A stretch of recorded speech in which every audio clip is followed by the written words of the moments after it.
Session 4. 20 Deliverables for Resilience, Making the Partners Stronger. Moderator, Sajjad Karim, former chair of the European Parliament's EP delegation to the EU-Georgia Parliamentary Association Committee and the EP's delegation to the EU-Armenia and EU-Azerbaijan Parliamentary Cooperation Committee. Speakers: Christos Stylianides, European Commissioner for Humanitarian Aid and Crisis Management; Pierre Helbron, Vice President, EBRD; Sofia Katsarava, Chairperson of the Foreign Relations Committee of the Parliament of Georgia; Mahmoud Mammadguliyev, Deputy Minister of Foreign Affairs of the Republic of Azerbaijan; Guy Sauer, Under-Secretary of State for Foreign and Security Policy, Ministry of Foreign Affairs of Finland. And in the audience, so it really is a pleasure for me this afternoon. Now, I intend to try and keep the show rolling as quickly as I possibly can and as smoothly as I possibly can. So I'm going to come straight away, first of all, to Christos. It's entirely up to you. It's entirely up to you. You have 3 minutes. For once, I get to call the shots. I would like to be disciplined, please. Thank you. Thank you. Excellencies, distinguished guests, distinguished panelists, ladies and gentlemen, dear friends. It's really a pleasure to me to be back in Georgia and to be here with you today in this really very valuable conference about the Eastern Partnership. This year, as you know, we are making 10 years of common goals for peace and security, of mutual commitment to prosperity and stability. 10 years of a strong Eastern Partnership. 2020 will be a milestone for the Eastern Partnership, for our joint delivery of 20 very important deliverables, including for our cooperation in my field as European Commissioner for Humanitarian Aid and Crisis Management, civil protection, disaster risk reduction, and climate adaptation. Today, I want to focus on what I believe is one of the greatest challenges of our time: climate change. There is a real reason to worry. The frequency and intensity of catastrophic natural phenomena have increased dramatically. Last year alone, climate change caused the death of more than 5,000 people. Today, 29 million people lost their homes and livelihoods. Last night, in Greece, in Chalkidiki area, we had 6 victims in only 10 minutes because of the consequences due to climate change. These trends, dear friends, are expected to continue. Eastern Europe is also exposed to intense, unpredictable, and complex disasters. Georgia had the painful experience of the Borjoni forest fires in 2008 and 2017, and the severe floods in the region of Saveri last year. These disasters can cost lives, but they also cause major damage to critical infrastructure, the environment, our economies, our investments, our security. Dear friends, science is clear. Climate change is real and it affects our lives. So I totally disagree that climate change is a fake news. No, it's happening now. So how we respond to climate change today will define how we will live tomorrow. Combating the effects of climate change is by definition a global task that starts at local, national, and regional level. No country is immune, so in the fight against climate change, no country must be left alone. Solidarity, cooperation, and mutual support are the starting points of every effort to respond to the new reality and to boost resilience. We must share knowledge, experience, and capacities, and have in place robust and effective preparedness, prevention, and response mechanisms. This is my short intervention in 3 minutes, my dear friend. So I strongly believe that we are in the same boat, European Union and our Eastern partners, in this very critical period about the consequences and repercussions of the climate change. Thank you.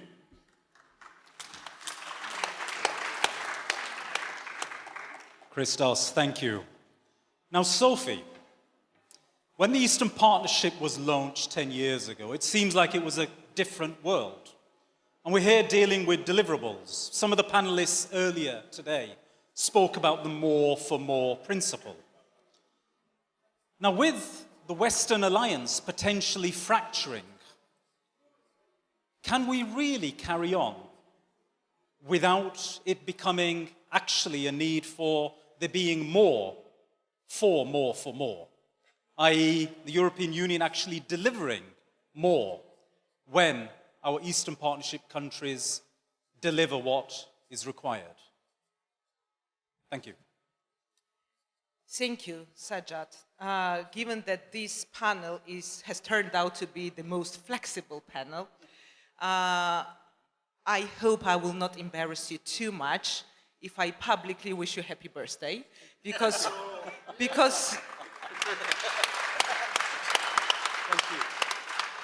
Facebook is telling me that today it's your birthday. Spontaneously, we've got this symbolic present for you, given that I represent the host country, and you do not celebrate your birthday every year in Batumi. Thank you. Now back to your question. First of all, I find this conference extremely important and extremely productive, and the panels that we have been and the issues that we have been discussing since morning, I believe guests in the hall also find it extremely useful. Looking back 10 years ago and where we stand now, yes, I feel confident, and we can say in full confidence that Eastern Partnership has been a forward-looking, successful and progressive initiative. And if we move to the Georgia context, for Georgia, it turned out to be the most beneficial instrument in terms of receiving not just receiving instruments, but at the same time delivering and implementing all those instruments that were at disposal as part of Eastern Partnership. We have discussed a lot about this. I'm not going to again go back to the issue of to association agreement, DCFTA, visa liberalization, and what does it mean to Georgia, what does it mean to other countries who enjoy these instruments. But clearly, the point that I would like to make is that one, practical integration with the European Union is very important for us to further get closer to the European institutions, but at the same time, we need to think Europeans should think of the vision towards Eastern Partnership after 10 years. 10 years, we have seen the progress, and now we need to see what's next after 10 years.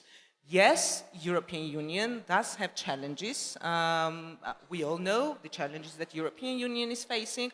We are being realistic, we are being understanding, and everybody is being understanding, and we need to manage the expectations. Nonetheless, it is important that Eastern Partnership, there is a vision towards Eastern Partnership.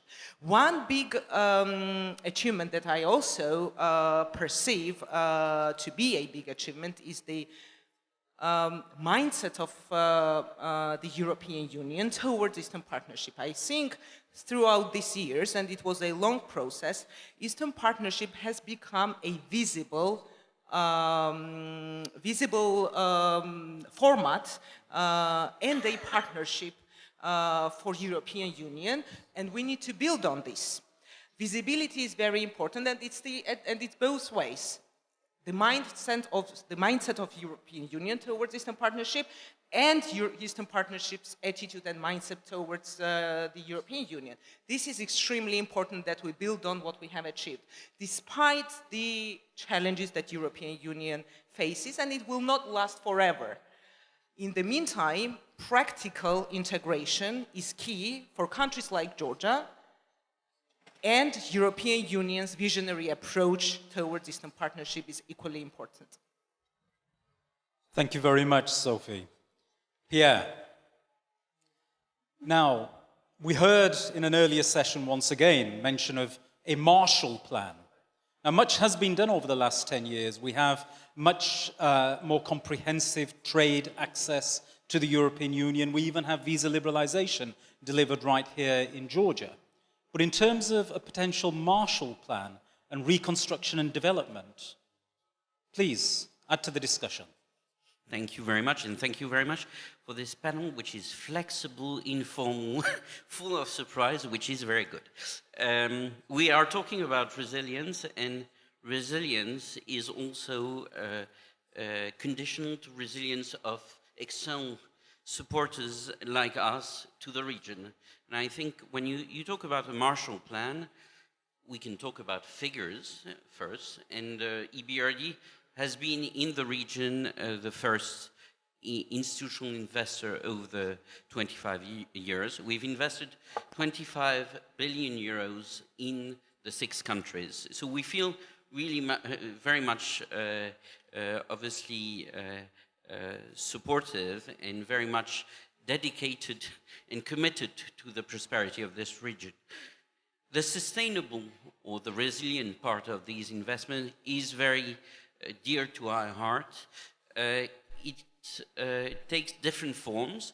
First, more independence of the region. What we've done, for example, in Georgia, supporting the energy sector, the electricity production through different means, hydro, wind farms, is an element of independence and resilience. Second element which is linked to the quality of investment is very much also linked to the fact that transactions are done in local currency, that de-dollarization of the economies is very important, so that countries are not exposed to changes in exchange rate and suffer from that. But first and foremost, the resilience of the 6 economies rely very much on the FDI, which goes to the countries. And there, I think we have quite a challenge in front of us. It depends obviously on the investment climate of each of the countries, but also it depends about the knowledge international investors have of each of the countries. And there we have a special responsibility, since we can more or less link the investment needs or investment requirement of each of the countries, but also the investment appetite in Germany, in France, in the US, and it's what we are trying to do is more or less to match the supply and demand of investment funds. Yeah, thank you very much. Ladies and gentlemen, we will now be addressed by the Honourable Deputy Minister of Foreign Affairs of Azerbaijan, Mr. Mahmoud Mammadguliev. The floor is yours, sir. With your permission, Ms. Moderator, I would like to inform our audience what Azerbaijan has done for 10 years of our participation in the Eastern Partnership. First of all, of course, it is economy and connectivity. Just to underline several issues. Due to its strategic role of a natural bridge between Asia and Europe, Azerbaijan invests largely in 4 main corridors. It is East-West, South-North, South-West, and Non-West corridors. We also involved in private logistics, such companies from Netherlands, Italy, Georgia, Ukraine, Poland, Romania, Austria, Hungary, and Germany. Capacity of new Baku International Port will be 15 million tons of cargo per year, and the potential is to increase to 25 million tons. I'm not going to say other figures, but I would like just to say that several countries, such as China, Japan, South Korea, and Vietnam, also in future maybe to involve in our transport and logistical potential. Apart from this, we continue our strategic partnership with the European Union through the implementation of Southern Gas Corridor, as well as discussing how to the geography as gas deliverers in the near future. We are thinking about it, not just to countries which participate in this corridor, but maybe some countries from Central and Eastern Europe. In connectivity, we just recently signed the agreement between Kazakhstan and Azerbaijan on cooperation for construction and use of Trans-Caspian fiber optic line, which will promote investment to telecommunication area and increase transport opportunities of some countries in the region and beyond. But along with continuous reforms, economic reforms, Azerbaijan implements large scale of improving good governance, strengthening the rule of law, ensuring respect for human rights, fighting corruption, and etc. However, all what we aspire for in Azerbaijan will have no effect if we don't develop an efficient, forward-looking model of education. This is the top priority on our domestic policy because a well-established, educated society is the guarantee of successful, sustainable, and innovative development. And the last, I would like to say some words. Today, Azerbaijan enjoys very good, somewhere strategic relations with almost all of its neighbors. Azerbaijan has proved itself as a reliable partner in the region. Unfortunately, the US and Azerbaijan's neighborhood have things to get improvement. Some regional perspectives, such as regional connectivity or cross-border trade projects, remain a hostage of unresolved conflicts. As mentioned in the European Parliament resolution of October 2013 on the European Neighbourhood Policy, EU's one Eastern Partnership country cannot occupy the territories of another partner country.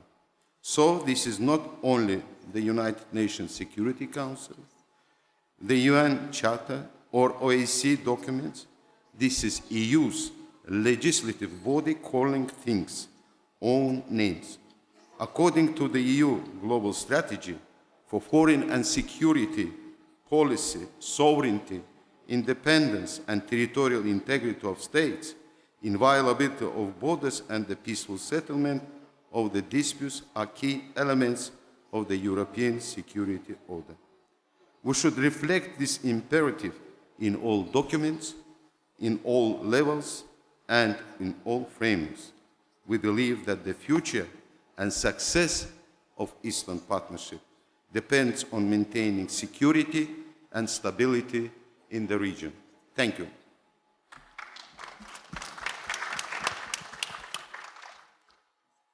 Thank you very much. Kai, we were told once again earlier today that there is one missing elephant in the room, and that is the EU's security policy. Is that really sustainable for the future? Well, Sajai, first of all, happy birthday. Good to be back in Georgia. I was here 3 months ago, and I'm still trying to recover from the hospitality of our Georgian hosts. But during that visit, I also very much learned about the Georgian commitment to Europe and commitment to reform.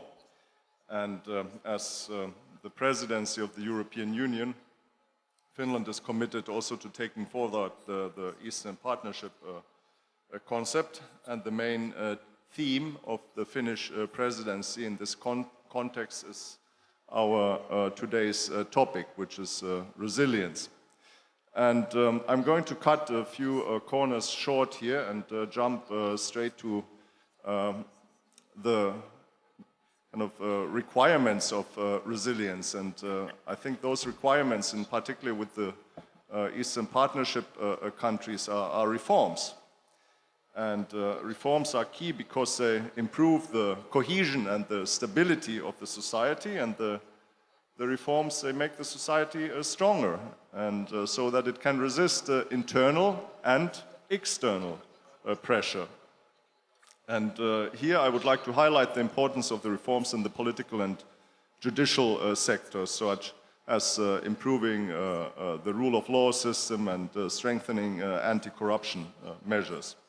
And what is essential is the people's trust in the government, public administration, and state institutions, as this strengthens, in return, the society against internal and external pressure. It's a classical social contract situation. When you have accountable, transparent, legitimate political and judicial institutions, people feel themselves secured, which in turn contributes to the stability and resilience of the society. And by the way, my theory is that this is also the reason why Finns are relatively happy to pay high taxes. I mean, we are one of the highest taxed countries in the world, but we don't revolt. Why don't we revolt? Because we feel that we get something in return to our taxes. We get decent roads, we get free education, university studies, and fair justice. So these are the components and the platform of a resilient society. Also, in my previous job in the UN, we had to interact a lot with our friends partners from the developing countries, and I tried to, when trying to convey them a message, I paraphrased this. Not diamonds are girls' best friends, but taxes are girls' best friends, because taxes, they can contribute to the education of girls and women and bringing them, changing them from objects into subjects of the society. And I think that's also an ingredient of resilience in this part. So as the last point, I would like to also highlight the importance of transparency and accountability, which is kind of embodied through the civil society and the independent media. Political power cannot be concentrated in the hands of the few, but you need a vivid opposition and the civil society which has a dialogue with those who hold the power. And as a result, you produce a cohesive society which is resilient to pressures coming from inside and outside. Thank you very much. Thank you, Kay. And I'm going to come straight back to you now, Christos. There are invariably calls for an Eastern Partnership Plus to be established, to make it institutionalized so that our member countries can actually participate in EU decision-making. What is the appetite for that within the EU institutions? Can it be delivered? How? When? Let me, first of all, to agree with my dear friend, the Finnish minister, about the Georgia hospitality. I totally agree, my dear friend.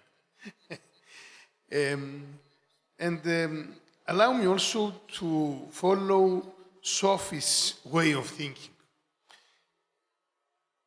especially this combination between visionary approach but at the same time, realistic approach. And why I insist on this? Because through my experience as Commissioner for Humanitarian Aid and Crisis Management, I know well that with Georgia, but also with Moldova and Ukraine, we already signed an excellent administrative agreement in the civil protection field. So it is a realistic and practical step in order to bring closer our people and Europeans and Eastern partners. They can realize that, especially in this field, but also in general, we are in the same boat. So it's not only a symbolic step, but also it's very practical, and the people, the ordinary people, they can understand that Europeans and Eastern partners can go together in order to reach their common vision, to increase our collaboration in many different fields. Of course, as I said, I'm very pragmatic. I cannot say here, as European official, as a politician of Europe, that we can see Georgia and others, Eastern partners, to be members of the European Union in the next decade. No. But at the same time, I strongly believe that through such step-by-step approach, we can see what Sophie already said, a sort of integration to this Europeanization view and way of thinking. Civil protection is something very concrete, is something very tangible. But as our friend's Vice President said, EBRD already established a lot of projects in order to bring Georgia and other Eastern partners closer to Europe. At the same time, today, with our colleagues from Georgia and European services, we signed an excellent project about cybersecurity and so on, so on. So, step by step, we can show our willingness as European Union to be together, but at the same time, to give expertise and knowledge from our partners in order to increase our collaboration.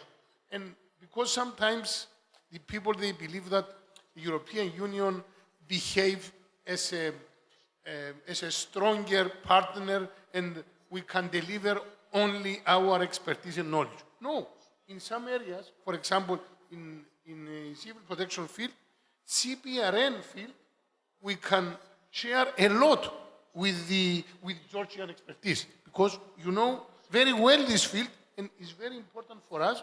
And don't forget Chernobyl case. So I think I have to stop. Thank you. It's clearly the real value is in as much of a two-way relationship or multi-way relationship as this can possibly be. And that brings me straight back to Kay once again. Yeah, caught you off guard, I hope. Maybe not. But when it comes to shared opportunities, there's also shared threats today that we have. Hybrid threats. There's much that we can actually learn from the partner countries in our Eastern partners. What programs do we have in place, or what do you envisage could be put in place to help assist all of us? Yes, you know, we have a new government since one month approximately now, and always when the new government comes into place, they are producing a white paper on security. And my task is to coordinate that work in our ministry. And I think hybrid and cyber are those kind of new elements which are influencing my work, and by extension, of course, they are very, very present kind of threats affecting us all, and in particular in this region. So what we need to do is to build some tools and as a counter mechanism to these threats. And I think the European Union is on its good way in doing so. Hybrid and cyber threats are recognized as a fact, and certain structures have been built within the institutions and among the member states to discuss these threats. And I think these topics you mentioned, they are also an integral and important part in our dialogue with the European partnership countries. And what we have done nationally in Finland, actually following a little bit the example of NATO in this work, we have founded a center of excellence to counter hybrid threats, which is open to EU and NATO members. And I know that this Center of Excellence has attracted a lot of international attention. I think attention also in this region. And as this is a shared threat, why not build some regional cooperation around this topic also in this region? I've been telling the same message to our colleagues in the Western Balkans, which is also very much affected by this phenomenon. So take a cue from this and start a dialogue also about regional cooperation around hybrid and cyber threats. And of course the EU and Finland nationally stands open to support you. Thank you. Thank you. Now, Sophie, you've asked for the floor, but I have one quick question to tag on to whatever contribution you may wish to make. But at an EU level, as chair of the Foreign Relations Committee in your parliament here, it must be very frustrating for you when you see that at an EU level, one of the institutions recognizes that part of your land is occupied, but yet another institution, the Council, refuses to use those terms. It must be very frustrating for you. How does your parliament, or how do the Georgian people read those messages? A very good question. If you do not mind, as I requested the floor, to follow up on some of the comments, and I will certainly come back to your question. The key word of this panel is resilience. And particularly for Georgia, and I would not necessarily single out Georgia as a country which has to deal with, has to be super resilient. It's the issue for many countries across the West, particularly given the fact that we live in the era of unconventional threats, and this is an issue for many countries. And the good news is that we are being we've got a coordinated approach towards that, and we work with partners so that we remain resilient. I also wanted to speak from the Georgian perspective what resilience means and how we are dealing with that. Resilience, in my understanding, is a combination of different ingredients. Among them, democracy, first of all, robust civil society, and we have spoken about that a lot at the previous panel. I've heard this being discussed. Prosperity, and this is, as I said, a combination of these important factors. For Georgia, with the robust civil society, furthering democratic development, we need to focus a lot on prosperity and economic development. And this is not a novelty that I am saying. And precisely there, that's where we see that there is a lot more potential to keep ourselves more resilient, to get ourselves more integrated with the European Union through trade, which ultimately translates into a better economy for Georgia and for the citizens of Georgia. This is how we see, in addition to everything else, how Georgia as a country could be more resilient. I wouldn't say that necessarily we have had, as the title of this panel also says, shocks and instability, and how we keep resilience in Eastern Partnership and countries of Eastern Partnership. We did have some circumstances over the last years which we could consider as tests to our resilience, but we need to also think what is the extent of this shock is to the country. So far, we can say that Georgia has been resilient enough to remain resilient. But again, to come back to the point, more integration, more diversification, and more trade opportunities would make Georgia more and more resilient, and it is not just in the interest of our country, but it is in the interest of the whole region and the European Union. And I know you understand what I mean by that, and that's extra kind of message to get across, that sectoral integration, more economic integration with the European Union is key to remain resilient and increase resilience for countries like Georgia. It's a very challenging question what you're asking, Sajjad, and this is the issue that we constantly debate. It is, of course, frustrating to see these developments, but on the other hand, what we very much appreciate, and it needs to be reinforced, European Union, our international partners, and the international community fully supports Georgia's territorial integrity and sovereignty, and of course this is extremely important, and it will continue in the same way. On the other hand, we have to deal with the threat which is directly coming from Russia, and this is conventional and this is unconventional threat that will take us to too much of our time if we go deeper into these issues, but the threat is there.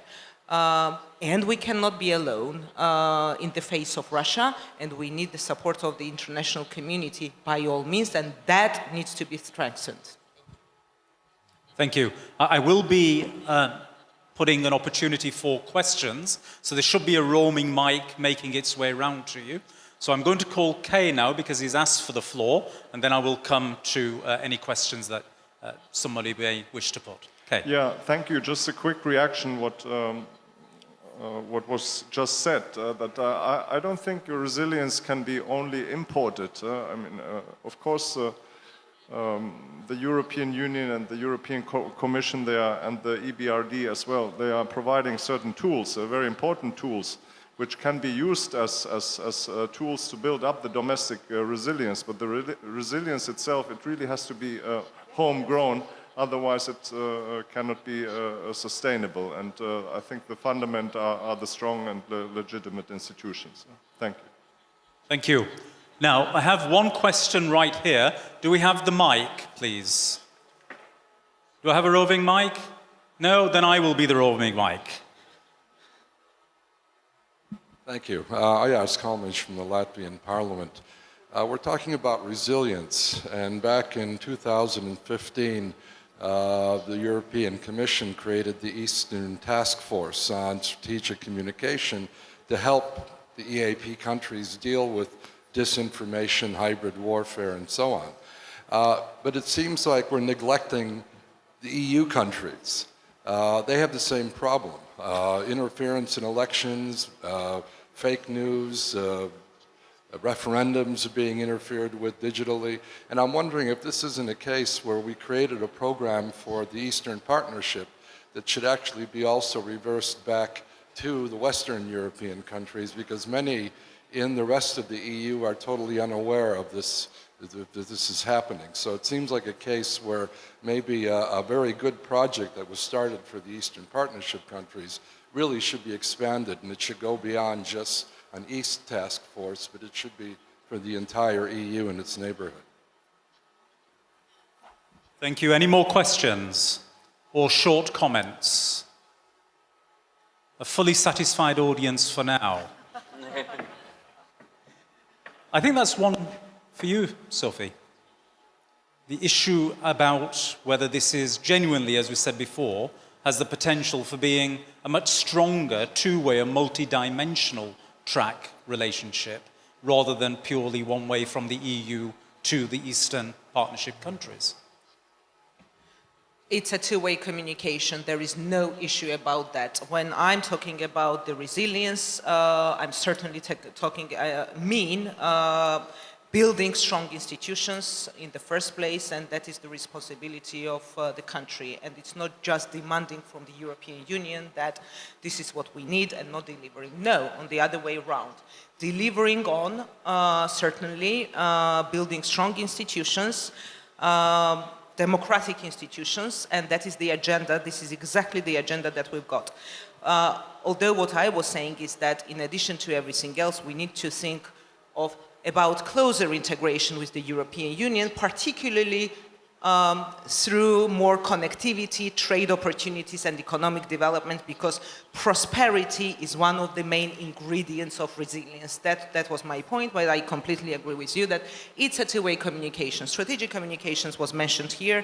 This is one of my favorite topics, I should admit, and our committee particularly works very heavily on strategic communications. It is very important. Strategic communication, coordination, consistency is something that also contributes to the resilience. And that's why we consider this an important issue to also coordinate with the executive branch, and I'm certainly talking about my government, that we put high on the agenda the importance of strategic communications. Because what we see, not just in Georgia, across the West, again, but all democracies have got their own benefits, new democracies have got their own opportunities and weaknesses. In order to turn these weaknesses into opportunities, we need to be very consistent and coordinated, and here comes the resilience and strategic communication. So we are up for it, and we are working on that and we are very much committed to that. And once again, to make the point clear, yes, it's a two-way communication, completely agree, and we have exactly the same, we have got exactly the same attitude towards this. Thank you. I have a further question here, gentlemen, on the fifth row. Hello, Yanis Dombrava, also a member of Latvian Parliament, and when we are speaking about resilience, I think first thing to do is to stop the Russian imperialism. This is the main resilience that every country needs to take. Because you can imagine what would happen if today Belarus would admit that they want to be a member of NATO. That they will move forwards with a plan to become full-fledged NATO and EU member state. After some few weeks, Russian tanks would roll into Belarus and stop this progression towards the West. At the same time, I am ashamed of very many Western politicians who quite recently voted against for lifting the sanctions again for Russians concerning the vote in the Council of Europe, because we see huge double standards.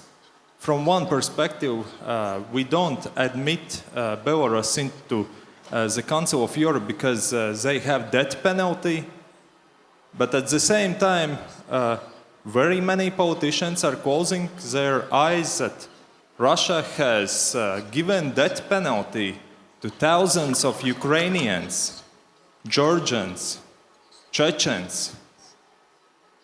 They are accepting the killing of people. They are accepting this Russian imperialism.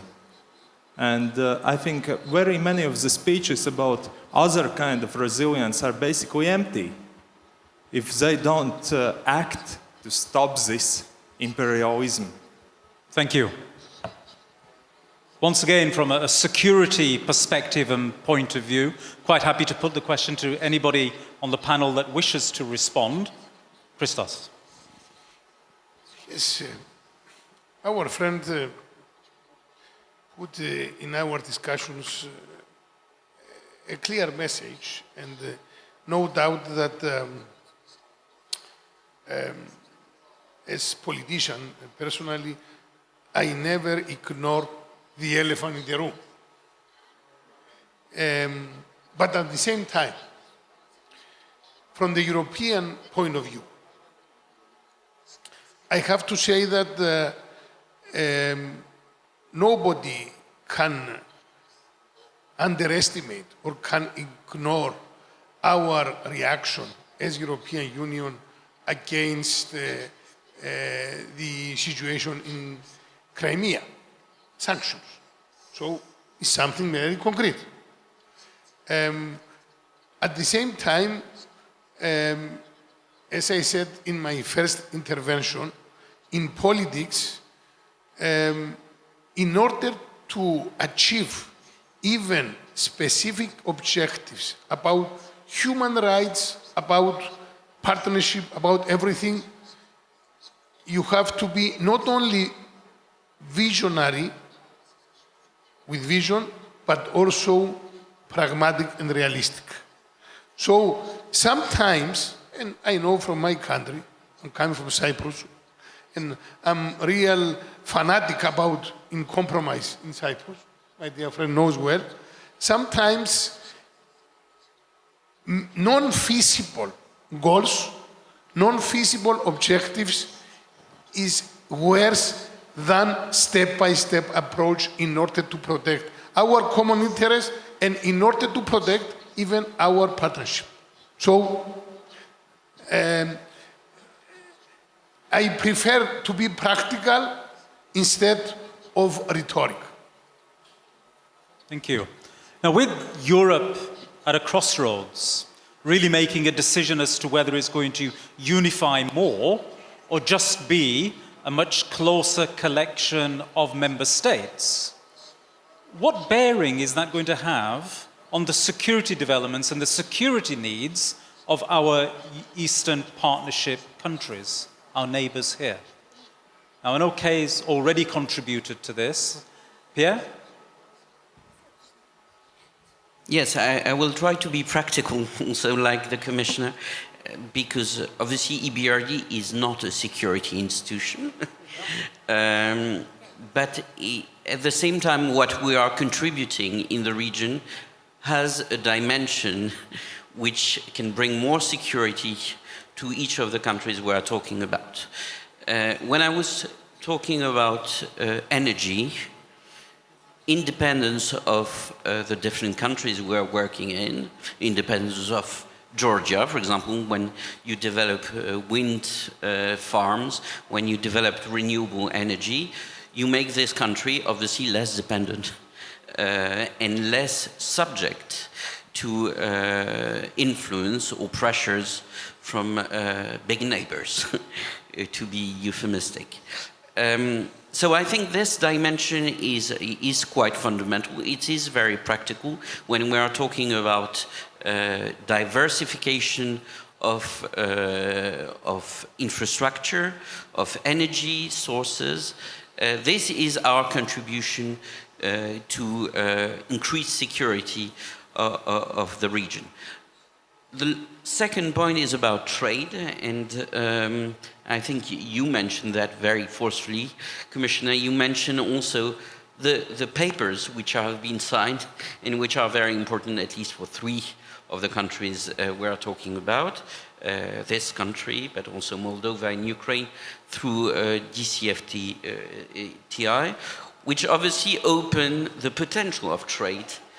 Afterwards, at least what we see from a very concrete and practical point of view is that you have to put the enabling conditions so that SMEs, entrepreneurs in each of the country can seize these new opportunities. And that's where I think we can contribute. We've done that, helping and supporting, for example, SMEs in this country to see this opportunity, to have also support in abiding by the standards of the European Union and these treaties. And that's more or less a very concrete contribution to what you mentioned about integration. Integration is also making business-to-business links, is opening potential of trade, export, but also, and we'll try to do also our part of the job, organizing a summit in November in London at our headquarters with the 6th Prime Minister, but also all business communities from these countries, but also from European countries, to have this potential of FDIs, because investments also create solidarity and integration. Thank you. And before I come to the last question, I'm sorry, I know a number of you have asked for the floor, but I've been told to keep very strictly to time. So I'm going to come to Kay to make a contribution, and then I have one question which I've accepted right at the back of the hall. Kay. Yeah, thank you. Just a quick comment on Russia. I don't like these elephants in the room. We should discuss Russia openly, we can discuss China openly, we can discuss the United States openly. And of course, the EU's position is very clear on Russia's activities on Crimea, on the breakaway regions in Georgia and eastern Ukraine. And also, I mean, there are agreed principles by which EU is acting towards Russia. They were agreed in 2016. There are 5 points. Full implementation of the Minsk agreement, strengthening of European partnership with countries in this region, strengthening EU's resilience. So we are also trying to work in that area. And selective engagement with Russia, and the 5th point is people-to-people contacts, especially with Russian society. So I just want to get this out of the way. Thank you. Thank you. A very quick point, Sophie, Sajjad, if you do not mind, because I cannot avoid Russia issue. And there was a mention of pace, and Russia's come back to the Parliamentary Assembly of the Council of Europe and the comments, not just at this panel. I will repeat what I said actually in the chamber of PACE as we were debating the comeback. As much as I want to understand the opinion, the attitude, the view of our European partners, our colleagues should also understand where we stand, and they should understand that our territories are occupied. And we have to deal with security challenges on the occupied territories and breach and violation of fundamental human rights on a daily basis. This is something that everybody should understand, the perspective that we are talking about. And I know that you all understand it, but here is the argument. Here is the counter-argument to the argument, but the security for us lies in closer European integration and NATO integration, that's for sure. And certainly I will not expand more on trade opportunities, connectivity, energy cooperation, etc., etc. It's part of it. More European and NATO integration. Thank you. Mr. Mammadguliyev. You know, it seems for me that many people sitting here in hall, they don't know about what is happening in Azerbaijan. Azerbaijan was the first victim of the conflict. It was even during the Soviet Union. During the Gorbachev presidency, this conflict was started, and Gorbachev didn't take any suggestions, any proposals to stop this conflict.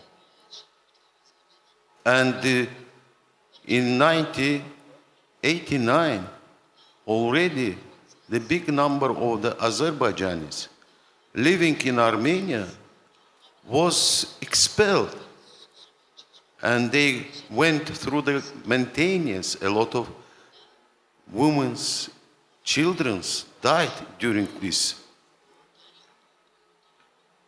It was the first step. It was the first step when Azerbaijan was involved in this conflict. and the humanitarian disaster.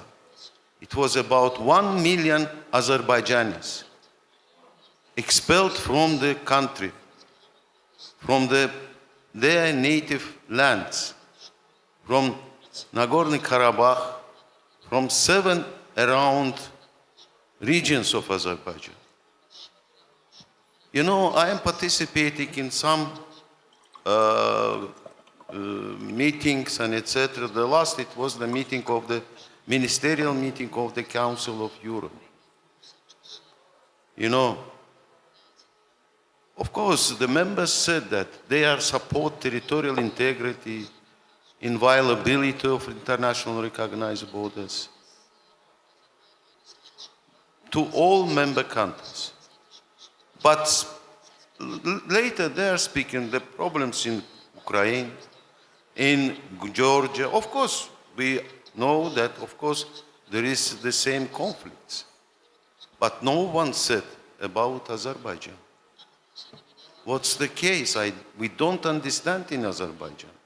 When it is necessary to have some gas, oil, Azerbaijan is helping these countries. Why no other countries raise the questions about it? Of course, we are through our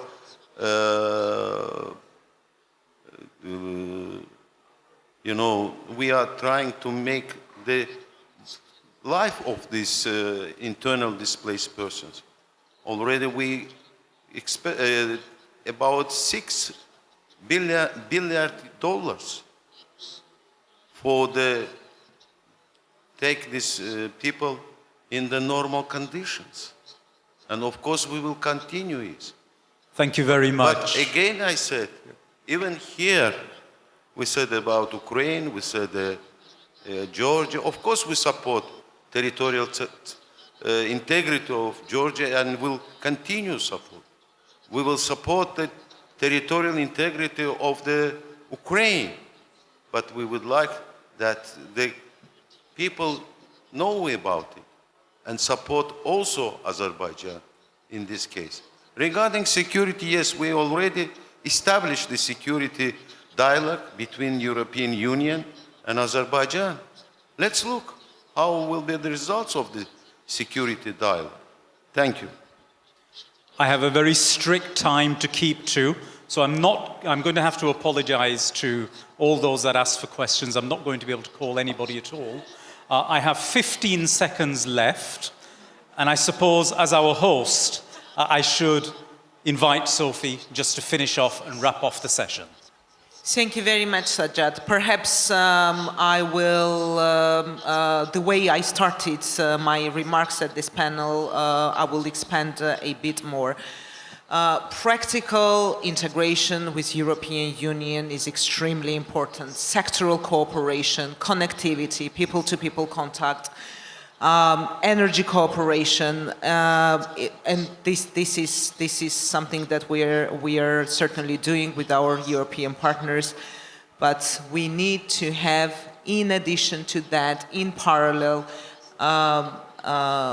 more visionary approach from the European Union. I will stick to this because we need to know what's next in 2020, especially despite the challenges. European Union should also remain resilient and consistent and show and demonstrate visionary approach towards a successful, progressive and forward-looking Eastern Partnership. Certainly Georgia has benefited a lot from this format. Thank you. Well, ladies and gentlemen, it's quite clear that resilience and delivery are two things that go hand in hand, and one needs the other in order to be as strong as it possibly can. Please put your hands together for our panel.